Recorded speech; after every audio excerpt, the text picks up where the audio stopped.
ابو ہریرہ نے پوچھا یا رسول اللہ متی وجبت لک النبوہ، آپ کب نبی بنے تھے؟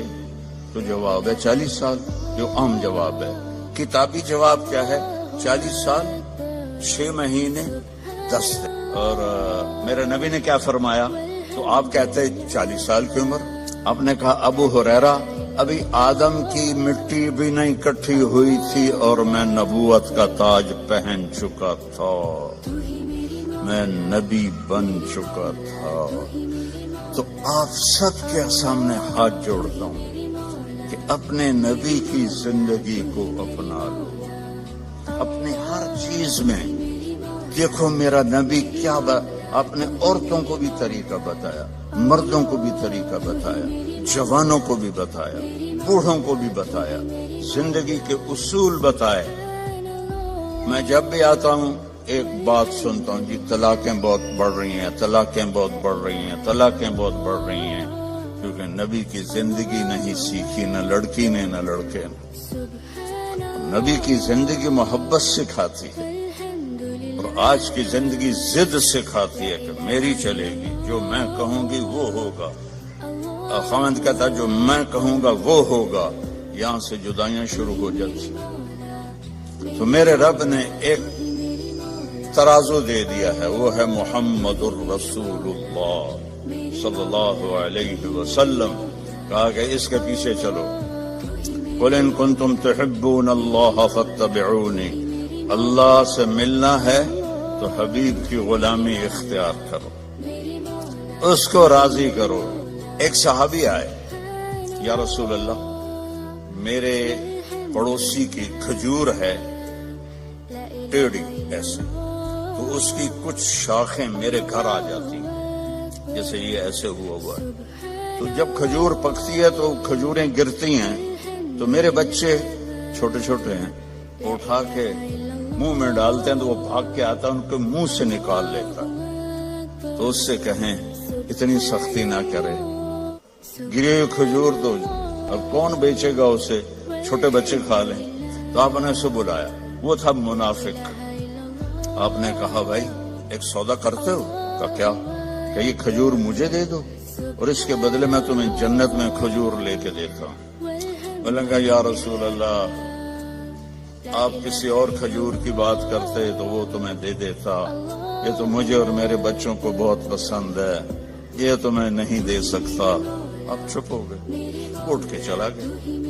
وہاں ایک صحابی بیٹھے تھے ابو الدحداح، کہنے کہ یا رسول اللہ اگر میں آپ کو یہ کھجور لے کے دے دوں تو مجھے جنت میں کھجور لے دو گے؟ تو پیچھے پہنچ گئے، کہنے کہ بھائی کھجور بیچو گے؟ جا جا میں اللہ دے نبی نے نہیں بیچی، تینوں کدو بیچا، چل پھٹاں کھا۔ تو ابو الدحداح کہنے لگے جو قیمت تیرے منہ میں آتی ہے بول دے میں دوں۔ تو اس نے اس کو بھگانے کے لیے کہا کہ جو تیرا باغ ہے نا 600 کھجوروں کا وہ مجھے دے دے، یہ کھجور تو لے لے۔ اب اس کو 110% یقین تھا، کیونکہ پاگل تھوڑا ہی ہے کہ ایک کھجور کسی کو لے کر دینی ہے اور اس کے بدلے 600، میں تو ذمہ دار ہوں، 600 کھجوروں کا باغ بہت بڑا باغ ہے۔ تو اب ابو الدحداح کی سنو، ایمان والوں کی ترجیحات کیسی ہوتی ہیں۔ وہ کہنے لگے سودے سے پھرو گے تو نہیں؟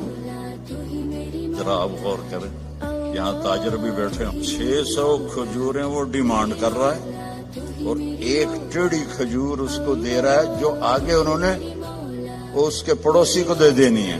کہنا تو انہیں چاہیے تھا یار اتنی قیمت تو نہ کر، تو کوئی تھوڑی لے۔ کہتے ہیں سودے سے پھرو گے تو نہیں؟ وہ کہنے لگا میں کوئی پاگل ہوں؟ انہوں نے کہا ڈن ہو گیا، باغ تیرا کھجور میری۔ بھاگے ہوئے یا رسول اللہ میں نے کھجور خرید لی، اب آپ دے دیں جس کو دینی ہے۔ ہم نے کہا کتنے میں لی؟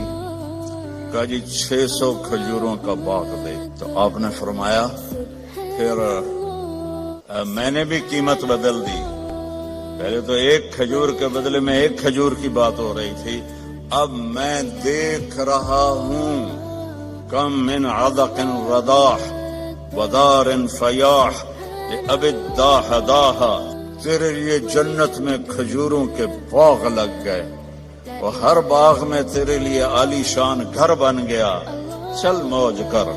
اب انہوں نے دوڑ لگائی اور پہنچے، کھجوروں کا زمانہ تھا نا، پھل کا، تو باغ میں داخل نہیں ہوئے کہ کہیں نیت نہ پلٹ جائے، باہر کھڑے ہو۔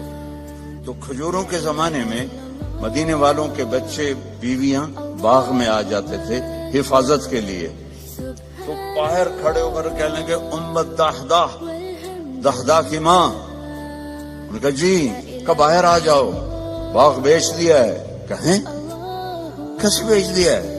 کہا اس کے بدلے میں جنت میں باغ مل گئے ہیں، گھر مل گئے ہیں۔ اب عورتیں زیادہ کمزور ہوتی ہیں، وہ کہتی تھی راست ہے اناز، بچے کہ تو کھاواں گے، میں کہ تو کھاواں گی، بھوکا مار دیتا، جا ڈبل جاب کر، میں بڑا کر لینا ہے۔ وہ کہنے لگی ربح البیع ربح البیع ربح البیع، واہ واہ ابو الدہدہ، کیا بڑھیا سودا کیا ہے، کیا بڑھیا سودا کیا ہے، کیا اعلیٰ سودا کیا ہے۔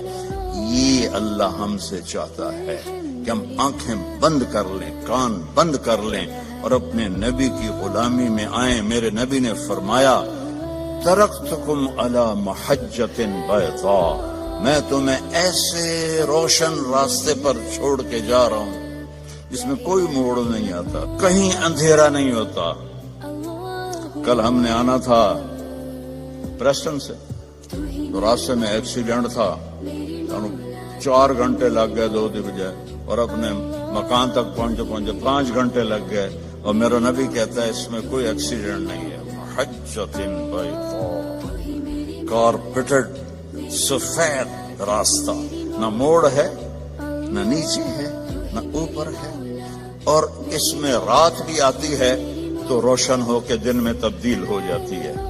کتنی بڑی تسلی ہے میرے نبی، اپنے تجربے سے نہیں کہہ رہا، اللہ سسٹم کو دیکھ کے بتا رہا ہے، اللہ تعالیٰ کا نظام کو دیکھ کے بتا رہا ہے۔ تو آپ نے فرمایا اس پہ آ جاؤ، جہاں مرضی رہو، مدینے رہو، برمنگھم رہو، سیدھا اللہ کی رضا لے کے جاؤ۔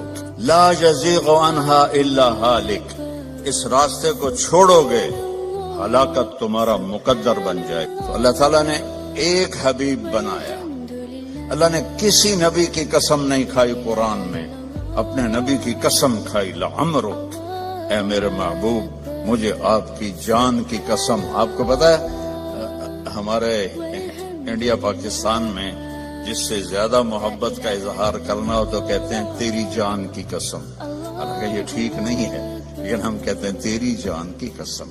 اور میرا اللہ اپنے حبیب سے کہہ رہا ہے میرے محبوب آپ کی جان۔ اللہ نے کسی نبی کے شہر کی قسم نہیں کھائی، اپنے حبیب کے شہر کی قسم کھائی۔ لا اقسم بہذا البلد وانت حل بہذا البلد ووالد وما ولد، 4 قسمیں مکے کی۔ اچھا اس میں لا جو آیا نا، لا نہیں، تو ایک اس کا ترجمہ ہے کہ یہ لا اضافی ہے۔ اللہ کہہ رہا ہے اقسم بہذا البلد، میں قسم کھاتا ہوں اس شہر کی۔ عربیت میں بڑا وسعت ہے، اس کا ایک معنی شاید آپ نے کبھی نہ سنا ہو، اس کا دوسرا معنی ہے یہاں لما چھپا ہوا ہے، لما لا، میرے نبی جس شہر میں آپ ہوں میں کیوں نہ اس کی قسم کھاؤں، وہ کتنا برکت والا شہر ہے، میں کیوں نہ اس کی قسم کھاؤں۔ اس کا تیسرا معنی کہ لا کو اصل بنا دو، کہ میرا رب کہتا ہے کہ میرے محبوب جس شہر میں آپ ہوں آپ کا ہونا ہی اتنا بابرکت ہے کہ مجھے اس شہر کے قسم کھانے کی ضرورت ہی کوئی نہیں۔ آپ کی کتاب کی قسم کھائی، یاسین والقرآن الحکیم، تورات کی قسم نہیں، زبور کی قسم نہیں، انجیل کی قسم نہیں، بائبل، لا یاسین والقرآن الحکیم۔ نوح علیہ السلام کو قوم نے کہا انا لنراک فی ضلال مبین، اے نوح تو گمراہ ہے۔ انہوں نے کہا لیس بی ضلالۃ، میں گمراہ نہیں۔ ہود علیہ السلام کو ان کی قوم نے کہا انا لنراک فی صفاحۃ، آپ نے کہا لیس بی صفاحہ، میں پاگل نہیں ہوں۔ نبی پہ اعتراض ہوا نبی نے جواب دیا. میرے نبی پر بھی اعتراض ہوا. وَيَقُولُ الَّذِينَ كَفَرُوا لَسْتَ مُرْسَلًا, تجھے کس نے رسول بنایا؟ تجھے کس نے رسول بنایا؟ یَأْكُلُ الطَّعَامَ وَيَمْشِي فِي الْأَسْوَاقِ, تو ہماری طرح زندگی گزارتا ہے, نہ تیرے پاس فرشتے آتے ہیں نہ تیرے پاس کچھ ہے, تو تجھے کس نے نبی بنا دیا؟ تو نبی نہیں ہے. تو میرے رب نے فرمایا, میرے محبوب آپ نے جواب نہیں دینا, میں جواب دوں, تیرا رب جواب دے گا. اور قسم کھا کے یاسین والقرآن الحکیم انک لمن المرسلین, اللہ نے دو قسمیں کھائیں, ایک یہ والقرآن الحکیم, ایک ان اور لام جب جمع ہوتے ہیں وہ قسم بن جاتا ہے. اللہ نے 2 دفعہ قسم اٹھا کر کہا, آپ میرے رسول علی صراط, آپ سیدھے راستے پر ہیں. یعنی آپ لوگوں نے لگایا ہوتا کیا دن جڑا موبائل چوندا راہ دسن والا نیویگیشن, وہ تو غلط بھی ہو جاتا ہے. ابھی ہم قریب آ کے کھبے سجے ہو رہے تھے کہ وہ, اور میرا رب کہتا ہے جو نیویگیشن میرا نبی تمہیں دے گیا ہے قیامت تک اس میں کوئی خطا نہیں آئے گی. آنکھیں بند کر کے چلو, اصل منزل اللہ ہے کہ اللہ راضی ہو جائے. اصل منزل اللہ ہے, اور اللہ نے اپنی رضا کو لگا دیا ہے اپنے حبیب کے ساتھ کہ میرے محبوب کی زندگی اپنانی ہو. عبادات تو تھوڑی سی ہیں, 5 نمازیں ہیں, 30 روزے ہیں, زکوٰۃ اور حج پیسے والوں پر ہے, غریبوں پر نہیں ہے. باقی آپ چونکہ فیملیز بیٹھی ہوئی ہیں, میرے نبی نے گھر کی زندگی کیسے گزاری, 11 شادیاں کیوں کی؟ شوق کی تھی. او بھائی کھڑے ہو کے پینا بھی سنت ہے, کوئی فتویٰ نہ دے دے, کیونکہ ہندوستان پاکستان میں مفتی ڈھیر سارے, ٹھک فتویٰ. میں سوچ سمجھ کے یہاں پانی پی رہا ہوں, کیونکہ اور احتیاطاً اس لیے کہہ دیا کہ ضرور کسی نے کہنا تھا مولوی کھڑے ہو کے پانی پیتی جاندہ ہے. میرے نبی نے کھڑے ہو کے پیا ہے, اپنی امت کو سہولت دی ہے. کھڑے ہو کے پیشاب بھی کیا ہے, اپنی امت کو سہولت دی. آپ نے فرمایا میں نے جہاں شادی کی اور جہاں بیٹی کی شادی کی, آسمان سے جبریل آئے اور کہا یا رسول اللہ, اللہ فرما رہے ہیں یہاں شادی کریں, یہاں شادی کریں, یہاں شادی کریں, یہاں شادی کریں.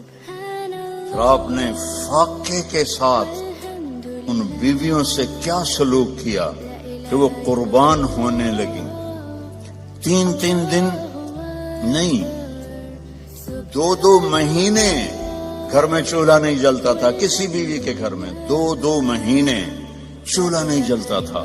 حضرت عروہ بن زبیر نے پوچھا حضرت عائشہ سے, خالہ جان پھر آپ کھاتے کیا تھے؟